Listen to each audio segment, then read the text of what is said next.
اگر آپ چاہتے ہیں اور عید الفطر کی نماز اگر ہماری بالکل صحیح ہو، ایک بھی غلطی نہ ہو، تو آپ یہ ویڈیو کو ضرور دیکھیں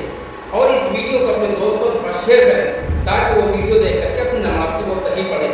عید الفطر کی نماز سے پہلے ہمارے لیے فجر کی نماز جو فرض ہے اس کو ہمیں ضرور پڑھنا چاہیے، اس لیے کہ عید الفطر کی نماز واجب ہے اور فجر کی نماز فرض ہے، اور فجر کی نماز جو فرض ہے اس کی اہمیت زیادہ ہے، اس لیے ہم فجر کی نماز باجماعت ضرور ادا کریں۔ اور عید الفطر کی نماز کے لیے جب ہم لوگ گھر سے نکلیں گے تو ایک راستے سے جائیں اور دوسرے راستے سے گھر میں آئیں، اور جانے وقت راستے میں ہم اللہ اکبر لا الہ الا اللہ واللہ اکبر اللہ اکبر وللہ الحمد۔ عیدگاہ جانے کے بعد ہم جو نماز کے لیے کھڑے ہوں گے سب صحیح کریں گے تو سب سے پہلے ہم نیت کریں، نیت کرتا ہوں میں 2 رکعت نماز عید الفطر کی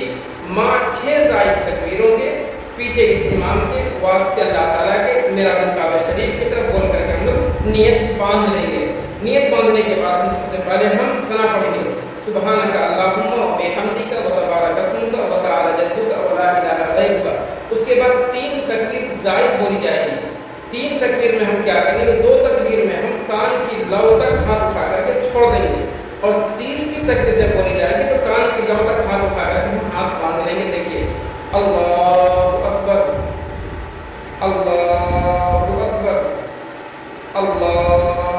اکبر، تیسری تکبیر دیکھیے ہاتھ باندھ لیا گیا۔ اس کے بعد امام صاحب الحمد سورہ پڑھیں گے اور پھر کوئی سورہ پڑھیں گے، اس کے بعد رکوع کریں گے، سجدہ کریں گے، پھر وہ دوسری رکعت کے لیے کھڑے ہو جائیں گے اور ہم لوگ بھی کھڑے ہو جائیں گے۔ پھر امام صاحب دوسری رکعت کے لیے کھڑے ہوں گے تو کھڑے ہونے کے بعد وہ الحمد سورہ پڑھیں گے اور پھر کوئی سورہ پڑھیں گے۔ اس کے بعد پھر وہ 3 زائد تکبیر بولیں گے، تو 3 تکبیر میں بھی ہم کان کی لو تک ہاتھ اٹھا کر کے چھوڑ دیں گے، اور چوتھی تکبیر جیسے ہی وہ بولیں گے تو ہم لوگ بغیر ہاتھ اٹھائے ہوئے رکوع میں چلے جائیں گے، جیسے اللہ اکبر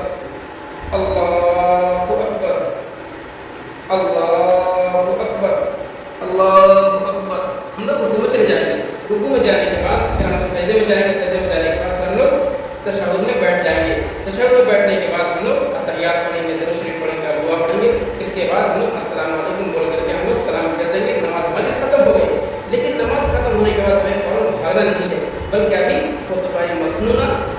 سننا ضروری ہے، اس لیے خطبہ سن کر کے ہم لوگ جائیں۔ اور جن لوگوں نے صدقہ فطر نماز سے پہلے ادا نہیں کیا ہے تو نماز کے فوراً بعد وہ صدقہ فطر ضرور ادا کر دیں، اس لیے چند گھنٹے بچے ہوئے